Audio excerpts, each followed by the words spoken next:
Hello all you vibrant coloured frogs, as always I am Cosmic and today we're going to be reviewing Hue, an indie puzzle platformer developed by Fiddlesticks and published by Curve Digital. Hue is a puzzle platformer that has a little bit of a twist. Its aesthetics and core mechanics are intertwined. The game's story sets you in the role of Hue, a young boy who lives in a monochromatic world. Essentially, it's all black and grey and very colourless. Now, his mother was a doctor at a university who was a colour theorist. She built a ring, which was a colour perception ring, which allowed people to view the world in colour of their choice.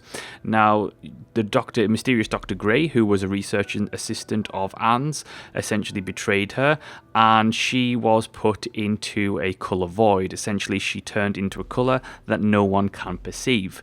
So Hugh's job is to set out to rebuild his mother's colour perception ring, one colour at a time, which this ring allows him to turn the world around him from the greyish landscape that it is into the colour of his choice.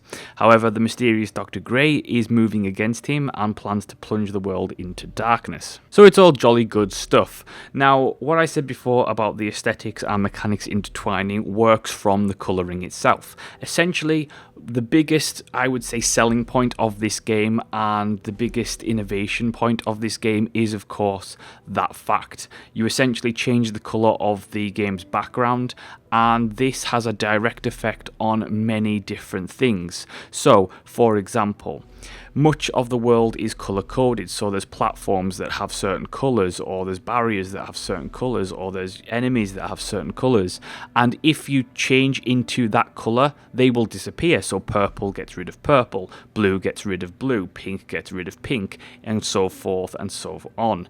Now, essentially, what that means is that by changing the colour, you can remove obstacles, reveal hidden routes, you can remove hazards, you can create stuff, you can create platforms, you can create ways to solve a puzzle, all that good stuff just by changing the colour. Now, be warned that the colour system does work from a radial wheel, and all of the controls of this game, they do work on mouse and keyboard. However, it is a little bit finicky, and the controls were primarily designed for the use of a controller. Now, strip away for a moment the fact that you can change colours. What are you left with without that little bit of a gimmick? That you're essentially left with a puzzle platformer that's very, very traditional. There's nothing new in particular in the mechanics. I always say, and I've always said on this channel, that a good puzzle platformer needs a progression of difficulty. Now, this is where Hue struggles, because there is a progression of difficulty, and there's a fairly decent progression of difficulty. However, none of the puzzles that I ever encountered in the game were ridiculously challenging. There's no real hardcore puzzle mechanics at work here. There's a couple of things that you might get stuck on maybe for a couple of minutes max. You might have to do things 3 or 4 times, and it's usually the ones that I had trouble with personally were the timed ones where you had to get the timing just right. Other than that, there was nothing that really stumped me. There was nothing that I had to spend my time over and over doing until I really nailed it. And so that means that there is a little bit of a challenge in the game, but it's nothing that those hardcore puzzle platformer enthusiasts are going to really get their teeth into. That being said, however, you take those traditional puzzle platformer mechanics and you put in the gimmick system of the colour changing radial wheel, and what you have is a surprisingly refreshing puzzle platformer. Does it do anything brand new? Not really. The colour system, the colour change system itself isn't particularly brand new.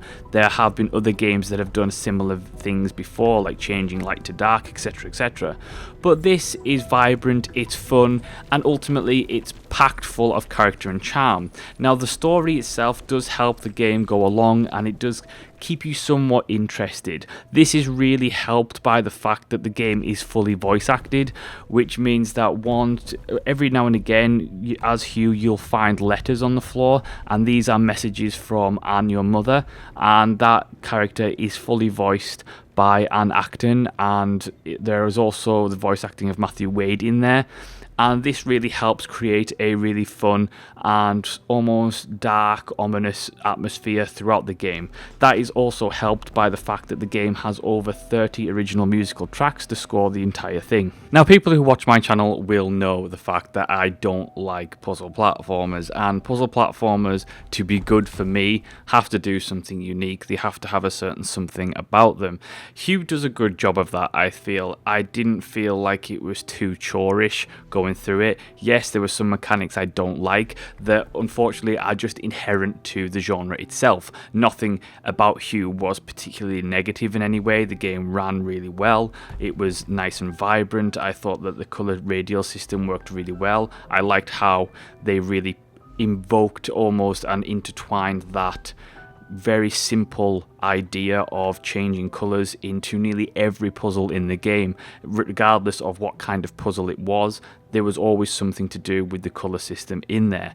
And ultimately, I think that as indie puzzle platformers go, the quality of this game is undeniable. I have to say that. It is undeniable. And I think that if you enjoy puzzle platformers, you will get so much fun and enjoyment out of Hue.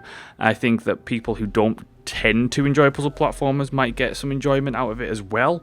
However, it is ultimately still a puzzle platformer no matter which way you look at it, so you've got to take that into consideration when you're thinking about purchasing the game. But that being said, when you're basing it, in its genre against its competitors, it is a great game, and I thought that it had a nice charm. It was packed full of character. I loved the color system. I thought that there was some good fun puzzle mechanics in there. The lack of challenge in some areas can be a pro for some people and a negative for others, but by and by, for what it is, it's a great puzzle platformer. It's got some nice ideas, and ultimately its execution far surpasses that of other certain indie puzzle platformers out there. So that is my review of Hue. Thank you so much for watching and listening. As always, do like, subscribe, and leave a comment. Make sure to share the video, and as always, I will see you next time.